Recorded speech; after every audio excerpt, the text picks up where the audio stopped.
Hi, everyone. We'll get started in just a minute. Welcome to the webinar. We're so thrilled you could be here.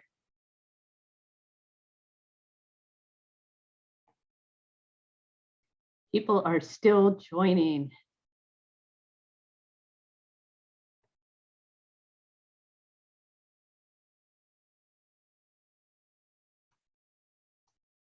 And if you'd like to put your name and organization and where you're zooming in from, that would be wonderful, into the chat so we can see who's on.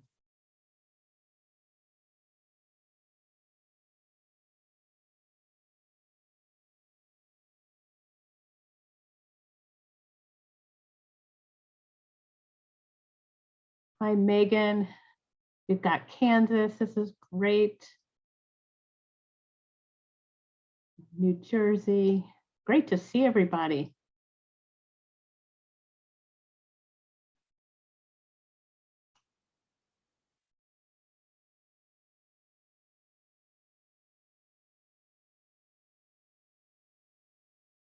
Wow, hard to keep up. What a great group. Keep it up. We'll get started in just a minute. People are still joining and we still have a few minutes.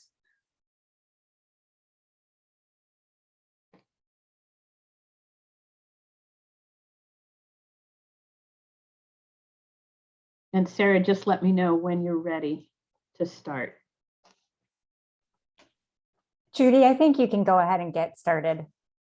Okie doke, because I know we have a lot going on. So we will get started here in about 15 seconds.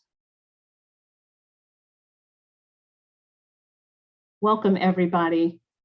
And again, so happy you could be here. And this webinar is all about eeGUIDANCE for thriving schools. And we're going to be talking about how to use outdoor and environmental learning to create thriving schools. My name is Judy Brous, and I'm the Executive Director of NAAEE, and I'm so excited to see so many of you on the line.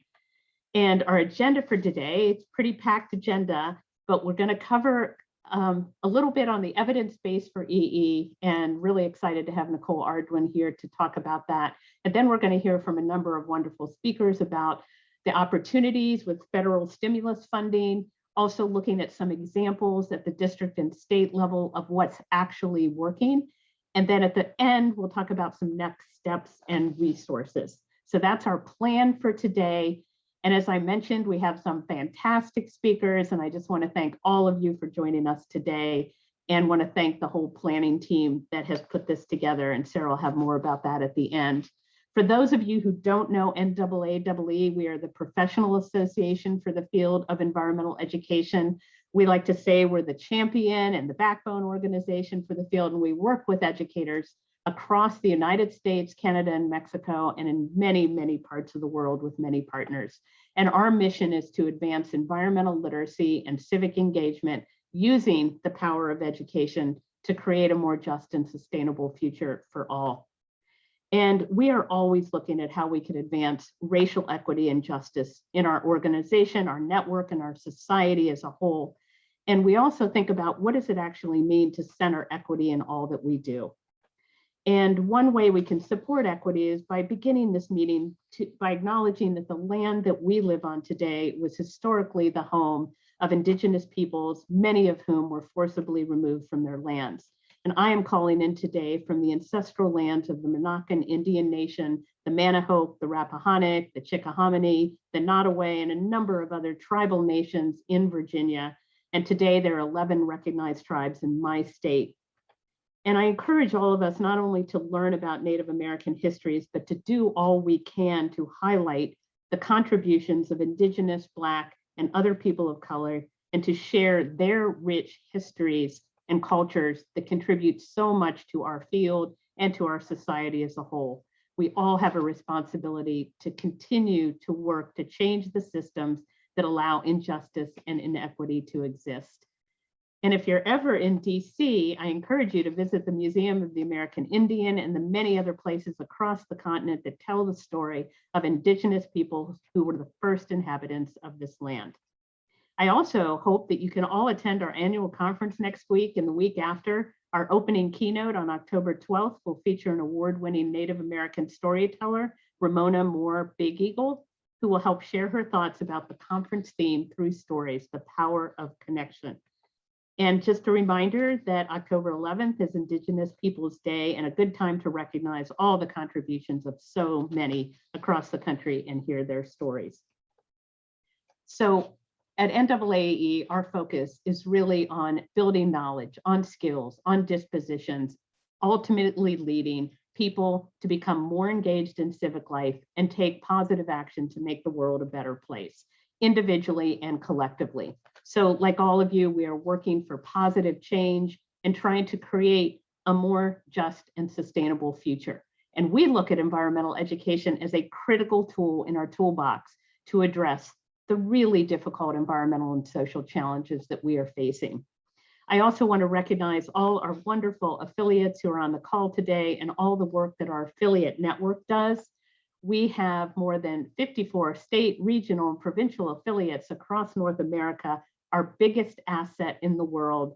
And together, we are all looking at how to advance environmental literacy and civic engagement and outdoor learning to create this better world. And even though we're all our own 501c3 organizations, we do our best to work collaboratively to have greater impact.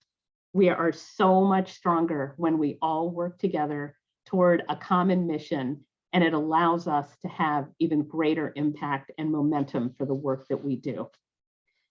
So I am looking forward to the discussions about how environmental education today can create thriving schools. We have so many great people, and it's my pleasure to introduce our first speaker, who's going to talk about, does environmental education really work?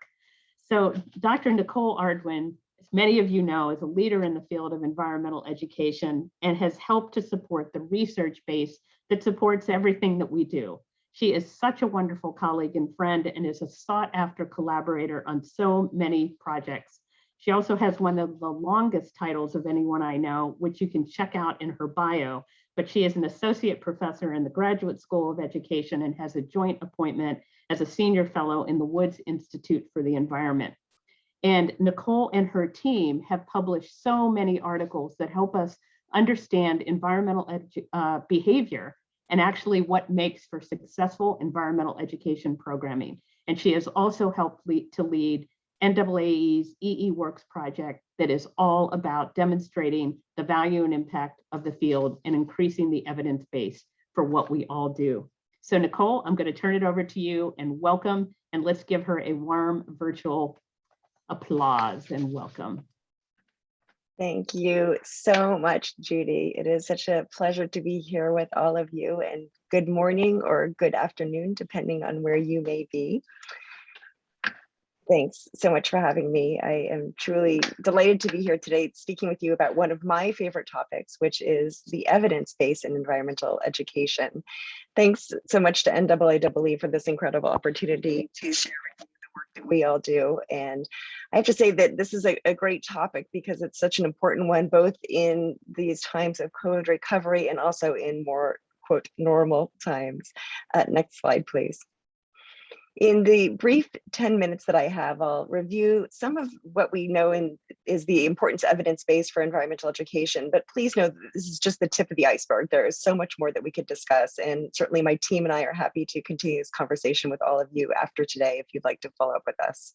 So I'll highlight the benefits of environmental education as they specifically relate to student academic outcomes, social emotional learning, and student well-being and engagement. I'll then end with a reminder that while environmental education is particularly relevant during COVID recovery, given its message and methods, environmental education is also incredibly relevant as we move out of COVID and continue to address the pressing environmental global issues of our time, such as climate change, water scarcity, biodiversity loss, and so much more. So beyond the emphasis on the environment, however, it's also important to remember that EE is an approach and a tool that supports a connection to the world around us, a connection that's vital to creating a just, sustainable world and a world in which we can all thrive. Next. EE relies on a basic understanding of the natural world and the processes that are building blocks of life and ecosystems, as well as systems thinking. It's critical to understanding civics and avenues to engagement, as these are the processes by which we can affect change. Also essential in environmental literacy is understanding the role and influence of economics and policy, history, geography, and culture, among other social sciences and humanities, all of which influence the ways in which humans interact with, impact, and are part of the natural world. Thus, educators in all of these subject areas can and indeed must be involved in the multifaceted disciplinary topic and approach of environmental education. While outdoor experiences certainly are core to what we think of as environmental education, our research and that of many others has shown that the benefits of EE do not only accrue when time is spent outdoors. EE is truly versatile, with educators creating nature-rich settings even in classrooms or relatively small schoolyards. EE can be students gathering water quality data from a nearby creek, which is one of my favorite things to do. It can also be community members coming together to address transportation issues, or kindergartners exploring acorns, leaves, twigs in a science classroom, and high schoolers debating solutions to climate change, which I just heard about from my next door neighbor yesterday. Next, please. So EE is many things, and yet at its most basic, I really like this definition, which is by several of our colleagues, some of whom may be on this call today, Martha Monroe, Elaine Andrews, and Kelly Biedenwig, who define it eloquently as an approach, a philosophy, a tool, and a profession. They describe EE as an approach that's often collaborative, grounded in real-world problems and solutions, and focused on efficacy, systems thinking, social and environmental justice, as Judy just emphasized. It also includes a wide range of people working in so many different settings. So those of us who wake up every single day thinking about environmental education, and other people who may have it as a smaller part of their job, and yet we're all focused on creating a more sustainable future. Next slide, please. In the past several decades, there's been a tremendous growth in environmental education research, and especially a growing interest in connecting high quality research with high quality practice. Through NAAA's EE Works initiative, which is also a collaboration with many other partners, we at Stanford, as well as teams across the country at University of Florida and UC Davis and many others, have been working to gather and synthesize the evidence base for environmental education. And the main message emerging from this series of systematic reviews of research is that there's a clear and growing evidence base of the benefits of EE for its students, educators, and communities. For example, a systematic analysis of 115 studies that we conducted focused on K-12 programs showed positive outcomes on a range of impacts, including environmental knowledge, academic achievement, critical thinking, civic engagement, and personal growth. So let's look at some of these in more detail. Next, please. We found that EE programs by design aid in the development of critical academic skills, such as problem solving, collaboration, critical thinking, and more. These benefits extend to a wide range of age groups, from early childhood to middle and high school and well into adulthood. Next, please. We find repeatedly that EE programs strongly and effectively support social and emotional learning, which is incredibly important, especially now, because of the key emphasis on aspects such as the opportunity to solve problems collaboratively, enhance student voice and choice, build on project and place-based learning in relevant ways, and so much more. Next, please. And there's a growing research base exploring the benefits of time and nature for many groups of people. Programs and interventions that include time learning in and about nature can have powerful positive impacts on student well-being and engagement. However, as I mentioned earlier, even programs that are nature-rich, but that take place primarily indoors, can be beneficial to a range of outcomes related to overall well-being and engagement in school and civic life. We recently completed a review of early childhood education, and we found that many early childhood educators are making use of nearby nature as well as indoor nature settings. Next, please. So finally, while I provided just a snapshot of some of the many benefits of environmental education, including outcomes related to academics, but also a host of non-academic benefits, educators can have confidence in the evidence base for integrating more environmental and outdoor education into the pre-K curriculum as part of COVID recovery, but also in the much longer term. Environmental education is truly a lifelong process that occurs in so many different everyday life settings. Providing students with environmental education opportunities helps them set them up for a lifetime of learning that helps them become active, engaged world citizens. Next. Thank you so much for your time. I look forward to discussing this more with you. Please feel free to reach out to me for any of the information about the wealth of environmental education research available, as well as to those of the rest of us who are involved in the EE Works initiative. We have many different papers on this, and NAAE and partners have been producing research-based bulletins that can help you do your work. So thanks so much, Judy and team, for hosting this today. I look forward to hearing from the other speakers.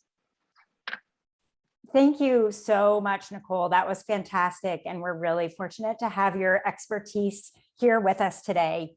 In fact, we have just a whole host of fantastic speakers lined up for this session today. We're particularly fortunate to have our next two speakers join us to talk about federal education funding that is available and able to be used to support evidence-based strategies like environmental and outdoor education programs. So without any further delay, I'd like to go ahead and introduce Mark Washington and Britt Young. Mark is the Deputy Assistant Secretary in the Office of Elementary and Secondary Education at the U.S. Department of Education. And Britt has a very long career of her own in education and currently serves as the program lead for K-12 stimulus funding on behalf of the Department of Education.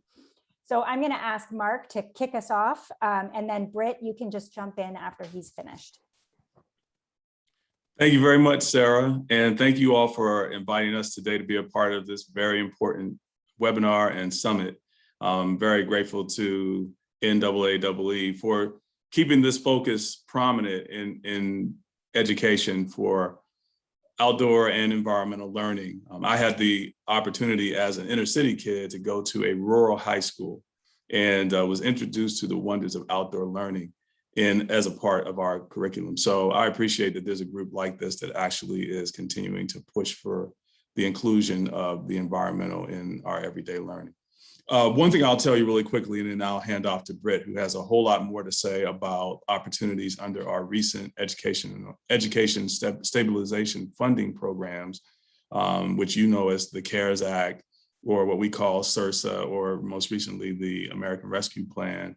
I just want to remind folks that we also have other opportunities under the ESSA Act and regulations. So ESSA allows for well-rounded education activities, as well as safe and supportive school programs that are very much in sync with what you're trying to do, in including environmental education as a part of everyday curriculums. And so I would point to you, and I'll put some things in the chat while Britt is speaking, but I'll point to you particularly to Title IV, Part A, Section 4107. That's our well-rounded education piece. That's particularly in Section 4107, subsection A, Section 3G, and then also H, I, and J, all treat in some manner outdoor education and environmental education.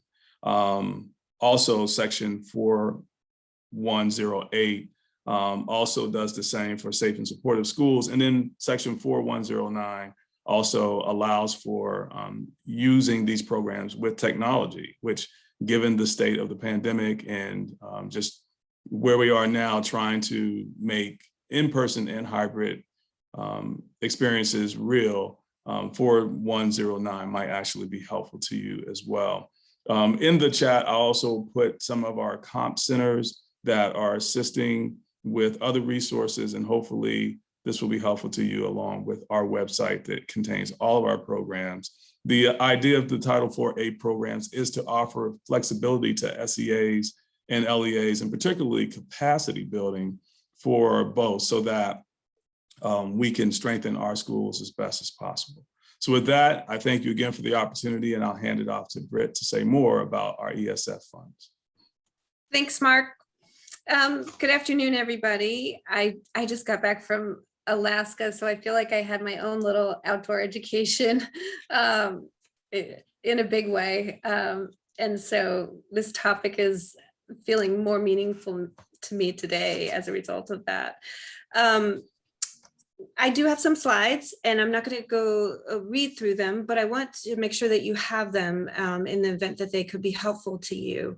I'm going to just provide a high-level overview of uses of funds under the ESSER and GEAR programs, and know that you have, you can always reach out to us. I was delighted to see all the folks that are here throughout the country on this call, and particularly delighted to see groups working together. I think there's a group from Arizona that includes a school district and some outside organizations. And I think that that's the way that you will be able to do this kind of interesting work, is through the collaboration. Next slide, please. These funds are incredibly flexible. So there are a lot of opportunities to be creative and think about addressing needs, including learning loss, which is certainly a focus of the American Rescue Plan, using these funds. On this page, on this slide, there's a link to what we call our FAQs, or frequently asked questions. And that document is a 60-page document that has questions and answers about how you can use these funds. Please know that this is not an exhaustive list. It is just one resource. And so I'm going to touch on some of those questions, but again, I want to emphasize that this is not an exhaustive list. Next slide. Again, you can read this on your own, but I want to emphasize that equity is certainly a very important goal of this administration. Next slide. That's my dog dreaming, sorry. And this is how the document is broken out, the 5 different sections. Next slide. This slide, I want to point out, there are 3 tests. So the 3 bullet points after the first one are the 3 tests that you should apply when you're thinking about, is this an allowable use of funds? So they should, the activity or the initiative should be intended to prevent, prepare for, or respond to COVID-19. They have to be, of course, an authorized use. And these are very broad uses, remember, and they need to be permissible under our regulations, and you have to know that they're reasonable and necessary. Next slide. Again, here wanting to emphasize the importance of equity, particularly called out very prominently under the American Rescue Plan. And when I think about how that relates to perhaps some of the work that you do, I think about engagement. How do you engage different subgroups and maybe groups that have fallen away, or students who've fallen away. Next slide. These are the big questions, of course, and again, in that document, you'll find them. Next slide. And again, I want to emphasize, you won't see specific questions related to environmental or outdoor education in this document. However, again, that doesn't mean that they are not allowable uses of funds. So I urge you to look for the connections. And just because it wasn't asked and answered in this document doesn't mean that it's not an allowable use of funds. And so on this slide, there's some additional resources that could be helpful, including the 2 handbooks that the department put out, as well as a link to other resources on the ESSER webpage. So hopefully you'll be able to access these slides. Next slide. We've gotten this question a lot about construction, renovation. Again, I included it just to point you to, or get you to think about ways that you could weave in or connect with your initiatives or environmental education initiatives.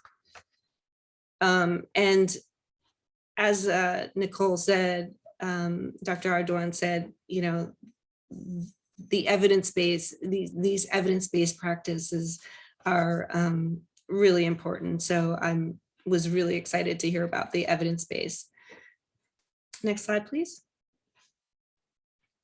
Again, overall equity considerations, we touch on that. Next slide. More. Next slide. And other strategies that you might consider. This particular question, we had folks ask us about students who had graduated high school and hadn't successfully transitioned either onto post-secondary education or a career. And I included just because it's really about engagement. So how do you engage students who may need more assistance or other kinds of assistance? Next slide.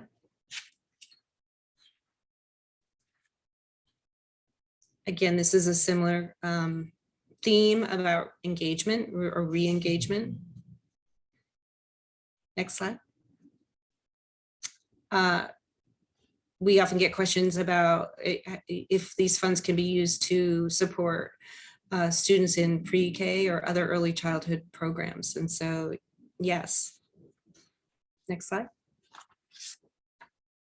And then just all the different ways that you and kind of interventions and ideas that are out there about ways that you could use these funds to re-engage students, to address learning loss,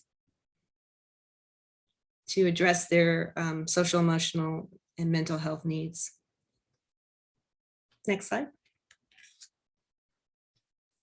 Also, summer learning, summer enrichment, extended day school programs. Those are also other avenues or other venues within which you might be able to engage and support school districts. Next slide. Again, another slide about summer learning specific to high school students. And then lastly, here's a slide that shows our ESSER mailbox. You're welcome to send any questions to that, or if you're in a specific state and have a state related questions, the formula for that is to put the state's name .oesc@ed.gov. So with that, I'm at time and I thank you. Thank you both so much, Mark and Britt. That was fantastic. And again, we're just fortunate to sort of be able to get this direct expertise on the line with us here today. So next up, we are going to actually hear from some school system leaders who will share a little bit about how environmental and outdoor education programs are being implemented in their districts. And first, we're going to hear from Dr. Sharonica Hardin-Bartley, who is Superintendent of University City Schools in Missouri. Now, I just want to note that Dr. Hardin-Bartley has to leave right after her remarks for another commitment. So I just want to thank you in advance right now for spending some time with us today. I know that all three of you are incredibly busy people. Our second speaker will be Dr. Greg Kaluski, who is Superintendent for North Little Rock Public Schools in Arkansas. And finally, we'll hear from Grace Manubay, who is the Environmental Literacy Coordinator in the Office of the State Superintendent of Education in Washington, D.C. And I'm going to just turn it over to you, Dr. Hardin-Bartley, and I'll ask the three of you to just go ahead in succession, just as Mark and Britt did. Thanks so much for being here with us. Well, thank you for having me. And I'm sorry that I have to end the conversation, but I did want to be able to give my voice. So everything that has been shared, I just echo it. I champion it. I believe in this work. So I'm going to highlight our district's journey. We have a vision of learning reimagined, and we're in St. Louis. So it's University City School District, and we're a suburb of St. Louis, Missouri. So we've had a lot of happenings around St. Louis. You may have heard something called Ferguson. And so we have been on this racial equity journey for many years, even pre the murder of Mike Brown, but definitely post his murder. So we have anchored our work in our district on 3 pillars under our vision of learning reimagined. It is a humanized, personalized, and problematized approach to the work. All of our pillars are truly designed to help create a modern learning experience for our students where they're able to thrive and to grow. I firmly believe that this is the necessary work. So let me tell you about Growing Together, a student service gardening project at Brittany Woods Middle School, which is one of our middle schools, that blossomed into a food sustainability network for students throughout UCity. So this work is definitely what everyone shared, but it's also about building community and giving students those authentic learning experiences. This giving garden started with the seed of an idea planted by one of our middle school scholars during the summer of 2019. Alara Stewart is her name. Alara had a growing awareness of a nearby Syrian immigrant community trying to make a new life in St. Louis. Then she and 3 other Brittany Woods students were selected to attend a free and prestigious Wheat Schools leadership camp in Tucson, Arizona, to learn about designing and implementing impactful school service projects. When she returned, she proposed planting a garden at Brittany Woods Middle School in our outdoor courtyard where students could grow fresh produce for Syrian and other immigrant families living in or near University City. Anyone who's ever started a garden or tended to a garden knows that it takes a lot of time, sweat, and resources to go from idea to yielding an actual tomato or a potato. One of our teachers embraced our students' vision. She saw our students as natural leaders and worked alongside them to really bring this vision to life.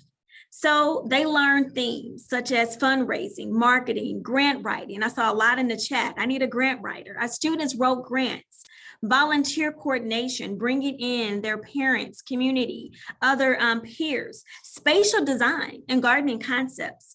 All of these skills are transferable, and our students learn them by working with experts, learning from mistakes, and trusting their own judgment. Every moment of their interaction in the garden is an opportunity for critical thinking and problem solving. Those are foundations of science. As a result, our students planted and cultivated the Giving Garden. This garden, amid a global pandemic, still thrives. Last spring, when students were not able to attend classes in our building, student volunteers planted nearly 100 sweet potato slips. The fall climate was so mild and kind to the garden that it gave back dozens and dozens of sweet potatoes, and they celebrated their success with the first annual Brittany Woods Middle School Sweet Potato Harvest. Such featured STEAM and language arts related content. The summer and fall harvest made the massive spring effort worthwhile. It was hard to accomplish this work, but despite the pandemic, our students grew tomatoes, peppers, herbs, cucumbers, and beans to share with our community.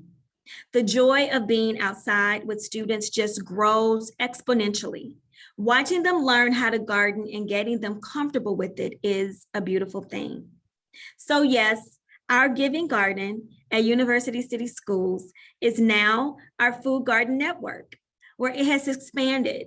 And we have parents that come in on an annual basis, and they're able to get everything that they need to start a mini garden on a patio, because some of them don't have yards, they're in apartments.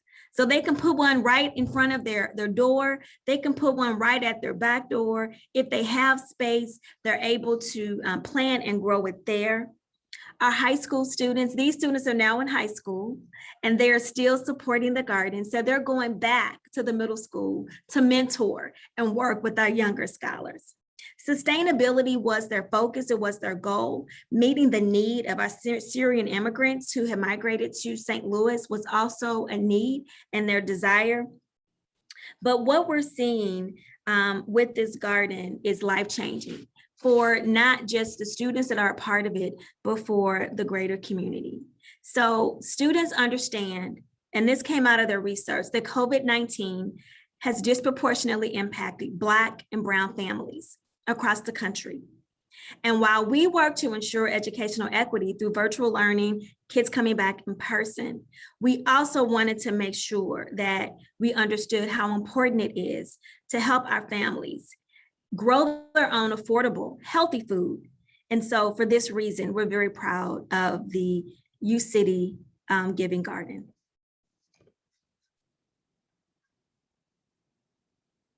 Thank you. Thank you for that, Dr. Bartley. Good afternoon. My name is Greg Paluski. I'm the proud superintendent of the North Little Rock School District. And first, I just want to begin to say thank you for this opportunity. And it sounds like Dr. Barley, that's a tough act to follow. But what I really appreciate about this is having two superintendents that really see the value of environmental education and the importance of how that is a critical component to a child's education. We're in a much different state here in North Little Rock. I just started the superintendency here November 1st of 2020. So I've been trying to really wrap my head around the state of our school system. And like many school districts, we've had the challenges of COVID-19. We currently have 8,200 students, pre-K through 12, 15 campuses. 75% of our students live in poverty. So when we looked at our trend data over the last 5 years, it's been very stagnant. And with adding the layer of the pandemic on top of it has just widened the achievement gap as it has across the country. The other thing that we've experienced here is declining enrollment. We've lost over 1,500 students in the last 10 years. So all of this, and I say that is to really paint the picture of a current state and how our revisioning or our vision of 2028 is really this notion about transforming schools. And with that, environmental literacy to us is at the center. So we're just at the beginning of creating our environmental literacy plan. I'd have to take a step back. Living here in the central part of Arkansas, we're known as the natural state. And so we're just an abundance of outdoor as part of our culture. It just makes sense to me to be able to connect with our local leaders. And I'm very thankful of Sophia Stevenson from the Arkansas Environmental Education Association. As soon as I arrived, reached out to her, who's doing work in this area? How can we partner? And with that has kind of led to this larger envisioning of ensuring for us in North Little Rock in the years to come that every single child from pre-K to 12 has an environmental literacy project and experience, kind of no child left indoors, so to speak. And so even though we're just in the beginning of that, of creating some outdoor space, we want to invest in principal professional development as teacher professional development. But one of the areas of large transformation for us is really re-envisioning first our elementary schools around 21st century global themes. So the long-term vision, and this is how we plan to use some of the ESSER funds, not only in creating our outdoor environmental education plan, but really putting it towards themed schools. So for example, an arts integration school as an example, a financial literacy school.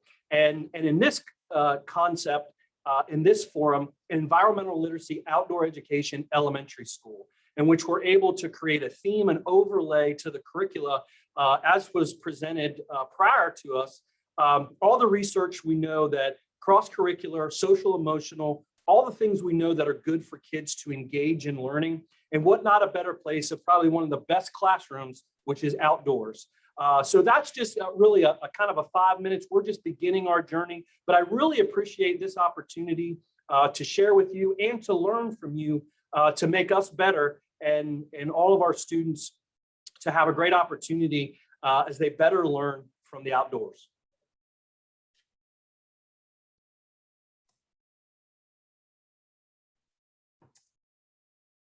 Thanks for sharing your story. That was really inspiring. And thanks so much to NAAEE for inviting me to participate in the discussion today. My name is Grace Manube. I'm the Environmental Literacy Coordinator at the DC Office of the State Superintendent of Education, or OSSE.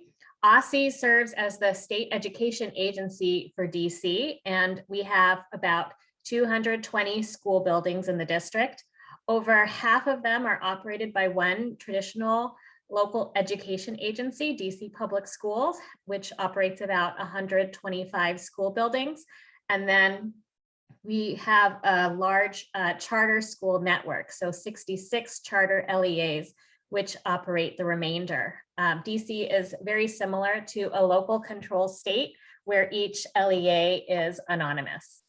So as you may know, ESSER funds go largely to the LEAs. OSSE, as the state education agency, will administer that funding on behalf of the federal government. and we publish guidance on how LEAs can allocate that money. Since our conversation today is focused on environmental and outdoor learning, I'll just mention that in our most recent funding strategy guide for ESSER 3, the America Rescue Plan, outdoor learning comes up in a couple of places, mostly under facility and outdoor space upgrades and modifications. And then outdoor meals is a big push here in our city. And so that could also be eligible under nutrition, physical activity, and physical health supports. So I encourage those of you on the call to check to see whether your state education agency has also published its individual funding guidance and see whether those sections could be used to guide your LEAs into thinking about funding outdoor education. So it's important to note that the LEAs are the decision makers on how to spend these ESSER funds. One LEA in DC gave each school in its district a set amount of funding for outdoor learning supplies and equipment, and each school had to complete a procurement order form in order to get some of those items. Other schools might be doing it completely different. Right now, the focus is on establishing outdoor learning spaces for education or meals. It's not environmental or outdoor education as we traditionally view it, but I think that's okay for now because it's getting children outside in the most safe and healthy way possible. You may also be aware that state education agencies like OSSI have a state reserve of the ESSER funds, which are used by the state education agency to support recovery. So for us, with the ESSER 2 funding, OSSI was able to contract with a vendor to provide outdoor learning technical assistance. Through this project, we have site-based assessments and guidance for up to 80 schools and a professional development series. So it's a way to help get schools on their way to thinking about their school site or campus as a place to extend the indoor classrooms and use the outdoors. We also have developed a comprehensive outdoor learning resource hub on our website, which has several resources we developed, such as an FAQ, a materials checklist, a procurement tool, but then also references a number of the resources developed by the National COVID-19 Outdoor Learning Initiative. So our field, as I'm an environmental educator, just like many of you, and we understand the importance of using the environment as a context for learning and the many benefits of learning outside. And some schools in DC share that understanding, but many aren't there yet. And so my hope is that as more schools get interested in outdoor learning and having education outside, we can move past this as a recovery strategy and begin using those outdoor learning spaces as classrooms. And so when the rest of our schools get ready for that, we'll be there to support them as well. Thank you. Well, thank you both so much. I have goosebumps. Those were really exciting examples to hear about, and we're just all really benefiting from your leadership and your vision for environmental literacy in your respective districts. So what a great little panel that was. So what's next? We've heard all of this great content from our speakers and in terms of the evidence base for environmental and outdoor education. We've talked about the funding that's available, and we've heard some really great examples of how funding is already being directed towards systemic implementation of some of these programs. And so to help you continue to think about these opportunities, some of my colleagues from NAAEE's affiliate network that Judy talked about earlier, and I have put together a resource with some recommended activities to include field experiences for students, green schools activities, professional development for teachers and other staff, and outdoor classrooms. And so there's a link to the full document here, and we're going to be sharing. I've seen a lot of questions about getting access to all the links and resources that have been referenced today. So we'll be providing all of this to you as part of our follow-up. But we would really encourage you to take a look at this particular document and see which pieces of it might actually apply best to your particular situation.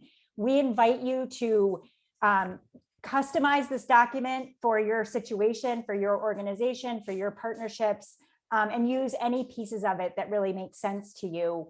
Important to note that we've woven throughout this document a lot of the evidence base that Nicole covered, so that for those of you who really need to have those citations at your disposal as you're advocating for these opportunities, we wanted to make sure that that was available to you. Some additional next steps include, we hope that you would take the time to fill out a very short survey that's intended to help you keep in touch with us, and also to help us to identify additional tools and resources or support that might be helpful to have in the future.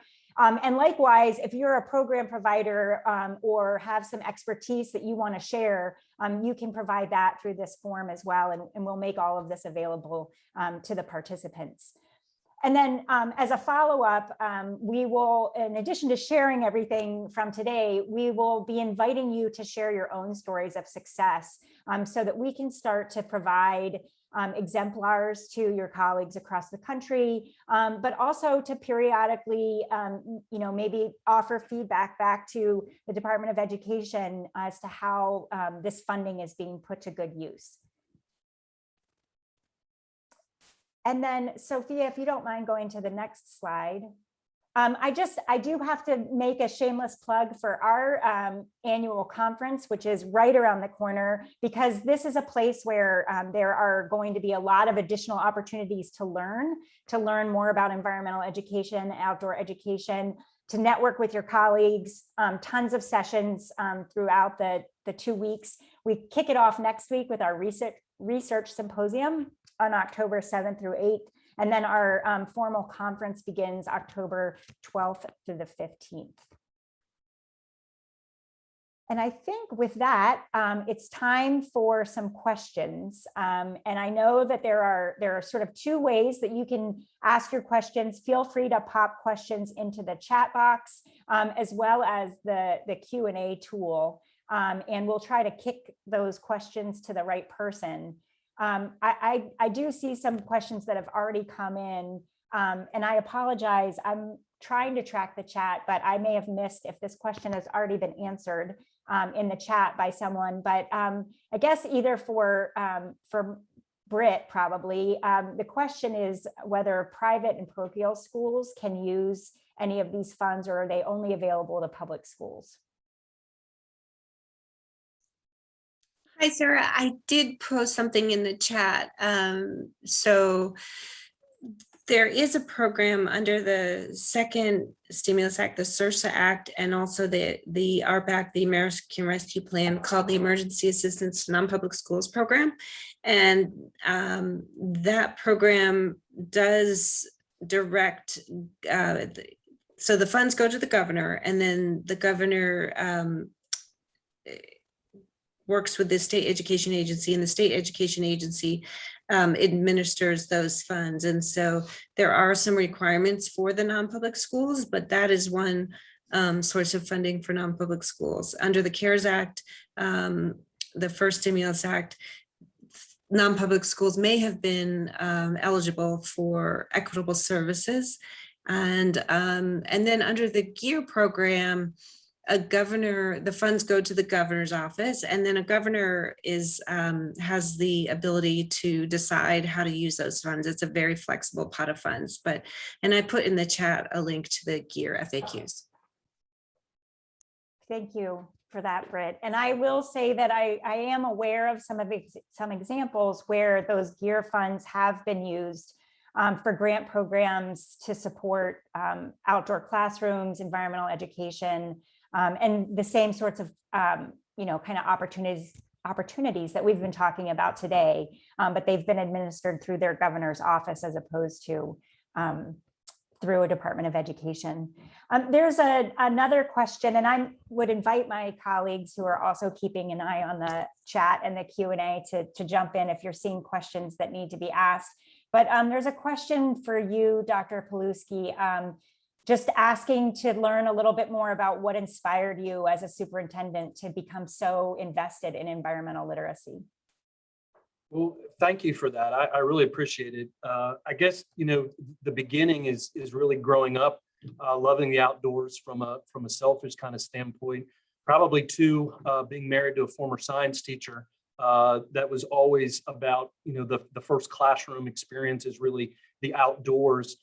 And that has really grown. My experience predominantly has been in the Division of Curriculum Instruction. And most recently, prior to coming to the North Little Rock School District, I was a deputy superintendent in Queen Anne's County Public Schools, which is on the Chesapeake Bay. And Maryland has been a leader in environmental literacy education and standards, really requiring all students from pre-K through 12 to have an outdoor experience. And, I shared the example, one of the culminating experiences that we'd created was our terrapin turtle project, right? So kids really learn the environment of the terrapin turtle. They track its development, and all the way through the spring, they go to Poplar Island and they release that turtle out into the wildlife. So that's just one example. We had other outdoor experiences for middle school. Everybody had, and I'm just a firm believer in connecting the real world to the curricula, and how that we know that that's how kids learn. They learn by that schematic of learning what's in their environment, what's in their local community, what's in their state, globally, in order to make more cross-curricular connections. So that is really kind of what has grown over the years, is seeing the value of that. In fact, one of the things that we're also proposing, which ties to the outdoors here in Arkansas, unfortunately, we've lost 2 students recently, elementary students, to drowning. Obviously, there's a lot of water here in Arkansas. So we're also launching a vision that by the time students leave the 5th grade, we want every child to learn how to swim. And we want all of our students to learn water safety, which we believe we can tie to the outdoor environment. So that's just another example of the value that I see in the importance of every child. Thank you for that question. Thanks for sharing that. I have to just say that my own daughter, who is now in college studying environmental studies, had the opportunity to participate in the terrapin program when she was in elementary school in Anne Arundel County, and it was really a pivotal experience for her. So let's see. Here's a good question, and I would invite anyone to jump in. Do you know if there is an easy way to find out how a state has been using their GEAR funds? Is that something that would be available on a governor's website? Does anyone have a thought? So the question is about how governors are using their GEAR funds? I think the question is really, how could you find out in your own state, yes, how those funds are being used? You would have to reach out to your governor's office. We did collect a snapshot when these funds were first awarded, and I can put that link in the chat. And so it was a 60-day report, and that's where states said what they thought they would use the funds for, but in many cases that has changed. So your governor's office would be the best source. Thank you for that. Let's see, Katie, Sophia, others, are there questions that I'm missing? I think there are a few folks that were interested in hearing the best way to partner with schools and school districts, and if you have any advice or recommendations for that. I would maybe toss that one to Grace and Greg. Do you have thoughts about the best way for program providers to partner? So that's a great question. And I think one of the things that we're envisioning, especially with our kind of themed elementary model, call it signature you will. And Ms. Bander, noted Anne Arundel County Public Schools and had some experience there as well. Great programs. Really, the notion here is that each one of our schools would have kind of an advisory council made up of experts. So that's just one way I'm using it as an example, to have leaders that are in the field of outdoor education as an example. So if one of our elementary schools was environmental literacy, outdoor education, we'd want to invite those partners to be part of that to really help guide the school in its work in environmental literacy education. That would be one.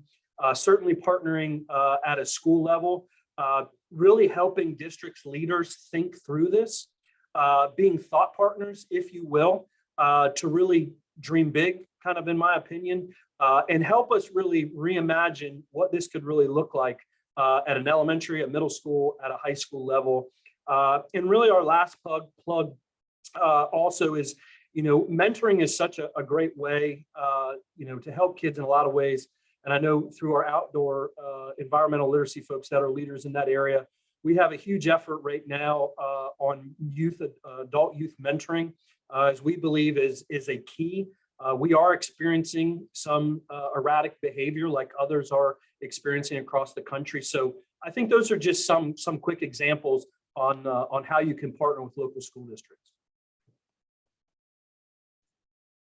That's great. Yeah. Did you want to I add just- anything, Grace? Yeah, I'd just like to chime in and say that the reality for a lot of schools right now, at least in DC, is trying to have schools be safe, and the safety precautions are so top of mind that the conversations about, oh, well, outdoor education is a safe way to provide education, it's not there yet for a lot of our schools. And so I know that many providers want to go back to meeting in person with their students, outside. And I think a lot of that depends on personal relationships. So if you've had, a long-standing partnership with a school, it may be easier to restart that connection than it is with a school that you've never worked with before. But really just figuring out what the schools need and what their concerns are is more important now than ever, because being a true partner in that sense will help the school understand that you're there to be a service and that you also have the children's health and safety top of mind, instead of your own personal agenda about, ensuring that you get your numbers or whatever it is. So just I encourage the personal connection and the conversation and ensuring that the health and safety of students is first and foremost. Thanks, Grace. It's such a good and important point, I think, for all of the community-based organizations and potential partners to keep in mind.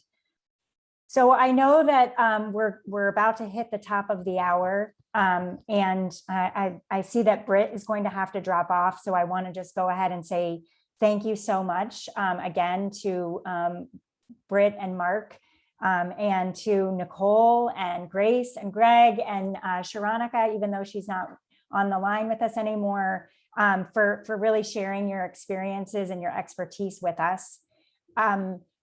I am happy to stick around if there are additional questions that folks want to ask, and I would invite anybody else to stay on. I know that a number of our participants today also have their own great stories of success to share, and so maybe we'll think about opportunities to convene this kind of a conversation again so we can continue to be inspired by one another. And just once more, I do want to say that we have the recorded session, but also we will provide a PDF of the slides.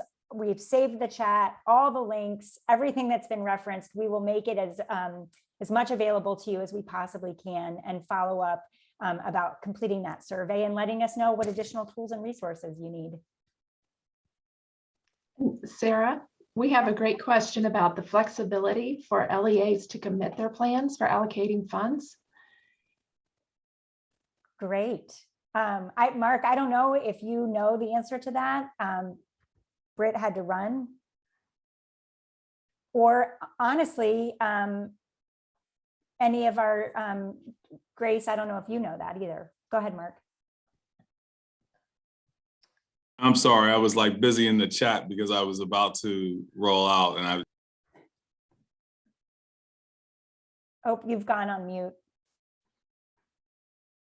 Sorry about that. I was just saying I was busy sending a note saying farewell. I was headed out. I didn't hear the question. Can someone pose it again and I'll see if I can.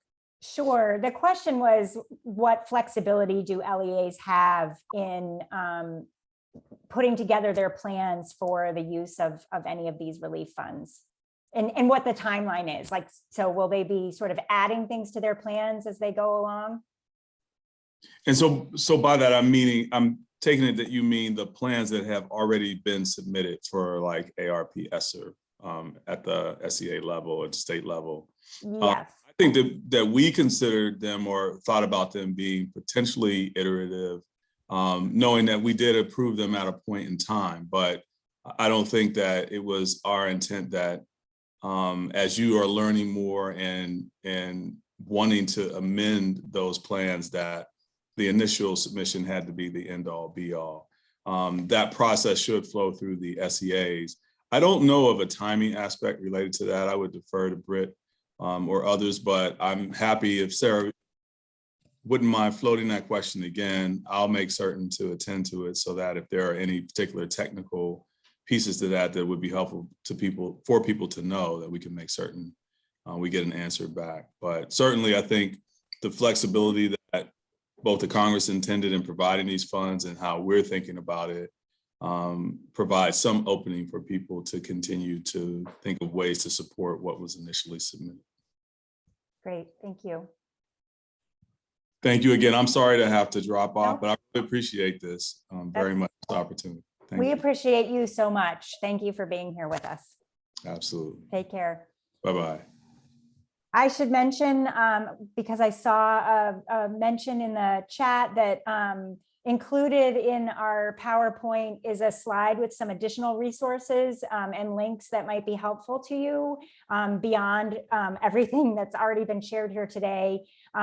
Just want you to be aware that there are other resources, and somebody mentioned the National COVID-19 Outdoor Learning Initiative. Tons of great resources there, and several of our partner organizations have things to offer and share as well. And then Sophia also showed that there's contact information in the slides as well, and we would just really encourage you to reach out and follow up.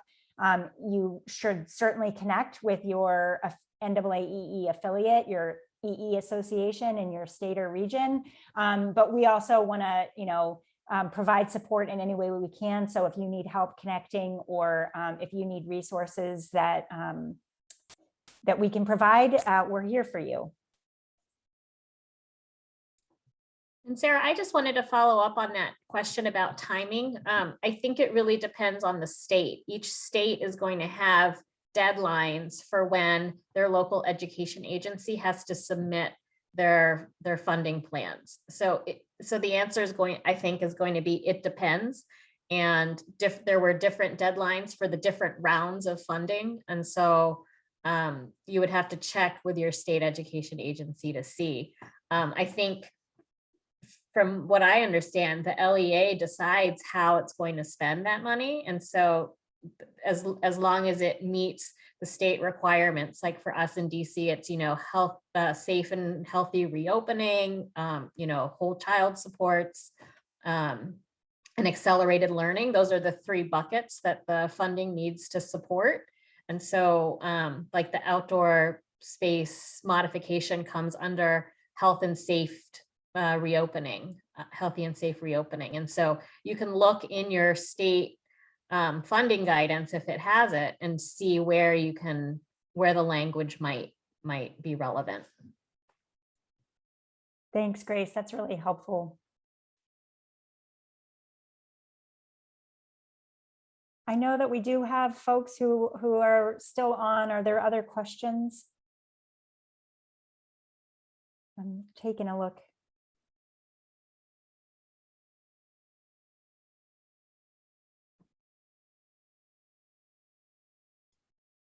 Sarah, we have a question about the need for more trained environmental education teachers. And the question is, do any of you see this as a barrier? And if so, what solutions do you suggest?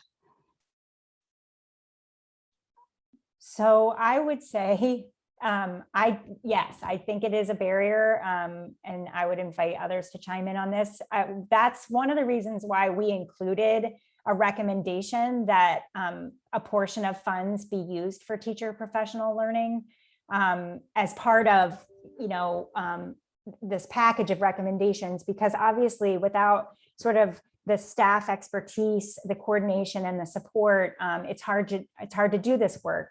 And I really loved what Grace said about even just, thinking of the opportunity to take students outside for, lunch, while it doesn't necessarily meet the criteria for outdoor education or environmental education. It's an important step in health and safety for the students, but it's also, the thought that I had that it's also a way of getting, teachers and staff and others comfortable with having a group of students outside, which that in and of itself, it can be a challenge for those who've never done that before.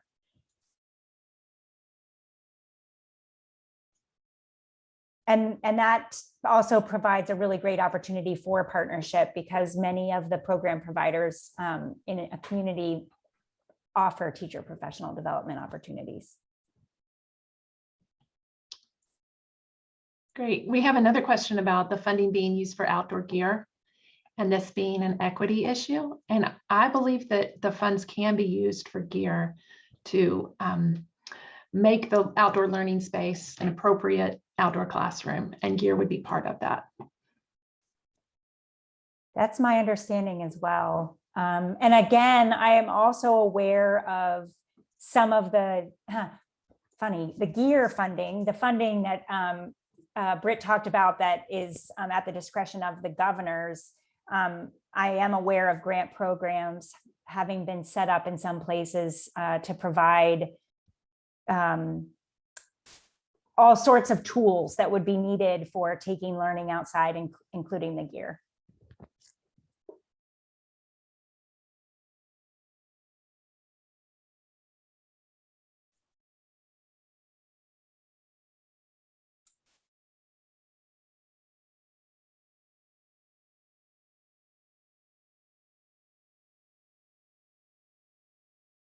There was a question about suggestions or recommendations on where to go for professional development so that teachers can learn basic outdoor education skills and best practices. Does anybody want to take that one?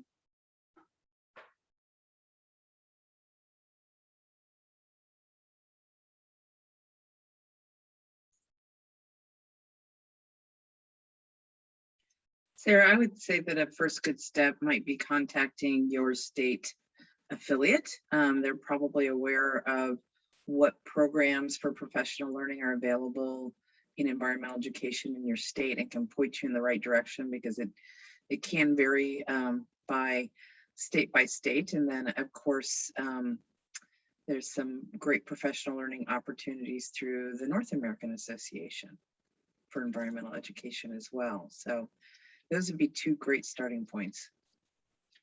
Oh. Thanks, And Laura. I was just going to add that because so many things are virtual now, that professional development may be more accessible than it used to be, because you don't have to necessarily travel. You can do it from home, which makes it easier for the teachers as well as others in our field. So true.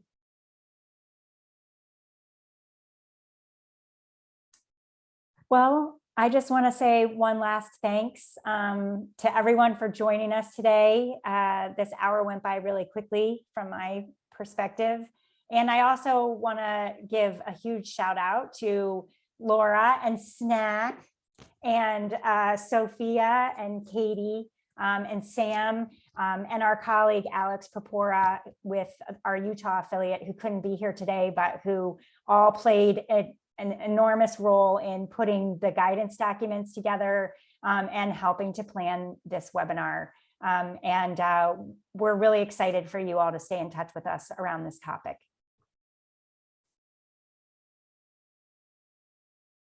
Thanks so much, everyone. Have a great rest of your day.